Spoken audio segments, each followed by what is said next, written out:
కేంద్ర ప్రభుత్వం army recruitment కి సంబంధించి ఒక కొత్త విధానం తీసుకొచ్చింది. పాత పద్ధతిని పాతరేసి అది అగ్నిపథ్ అని చెప్పి ఈ పద్ధతి ఏం చెప్తుందయా అనంటే ఎవరిని రిక్రూట్ చేసినా కూడా 4 సంవత్సరాలు ఉంటారంట. ఆ 4 సంవత్సరాల తర్వాత ప్రతి 4 ఇట్లలో 3 వెనక్కి దంతారంట. అరే జీవితకాలం ఒక సైన్యంలా మనం ఈరోజు స్థానం సంపాదించుకుంటే జీవితకాలం నేను ఈ దేశానికి సేవ చేయాలనేటటువంటి ఉద్దేశంతో సైనికులు లోపలికి వస్తారు. అట్లాంటి సైనికులు 4 సంవత్సరాలల్లో మళ్ళీ మీరు నాకు వద్దుపో అని చెప్పేసి ప్రతి 4 ఇట్లలో 3 వెనక్కి తంతమనంటే ఇది ఒప్పుకునేటటువంటి విషయమా?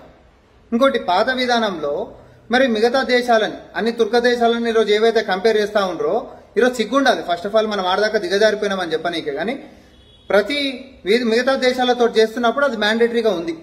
కానీ ఈడ విధానం భారతదేశం యొక్క విధానం ఏముండే అనంటే ఒకసారి దేశ సేవ కోసం అని చెప్పి లోపడిపోయినటువంటి సైనికుడు జీవితకాలం దేశం కోసం కొట్లాడినటువంటి పరిస్థితి నుంచి ఈరోజు 4 సంవత్సరాలల్లో ప్రతి 4 ఇట్లలో 3 మేము వెనక్కి పడేస్తామనంటే ఇది ఒప్పుకునేటటువంటి విషయమా?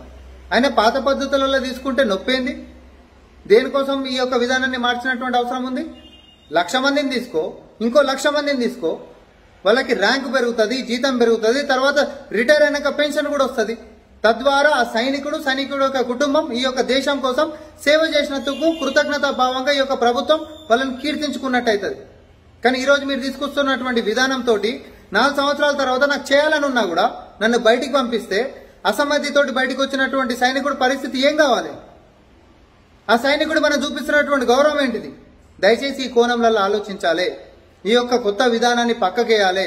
రైతు నల్ల చట్టాలతోటి ఉప్పు బుక్కినటువంటి యొక్క ప్రభుత్వం మళ్ళీ ఇంకొకసారి అట్లాంటి పొరపాటు జరగకుండా ఇంకొకసారి ప్రధానమంత్రి బయటకు వచ్చి క్షమాపణలు చెప్పి వెనక్కి తీసుకుంటున్నాం అనేటటువంటి పరిస్థితి రాకంటే ముంగట్నే ఈ యొక్క విధానాన్ని వెనక్కి తీసుకోవాలి. పాత పద్ధతులలో సైనికుల యొక్క రిక్రూట్మెంట్ జరగాల్సిందిగా కాంగ్రెస్ పార్టీ డిమాండ్ చేస్తా ఉంది. హాయ్ ఫ్రెండ్స్, మా టుడే టుమారో యూట్యూబ్ ఛానల్ చూస్తున్నందుకు చాలా థ్యాంక్స్. మరిన్ని లేటెస్ట్ వీడియోస్ కోసం వెంటనే సబ్స్క్రైబ్ చేయండి. అలాగే ఈ బెల్ ని కూడా రింగ్ చేసేయండి. మా నోటిఫికేషన్స్ అన్ని మీ మొబైల్లో వస్తాయి. అలాగే మా వీడియోస్ మీకు నచ్చితే లైక్ చేయండి, షేర్ చేయండి, నచ్చకపోతే కామెంట్ చేయండి.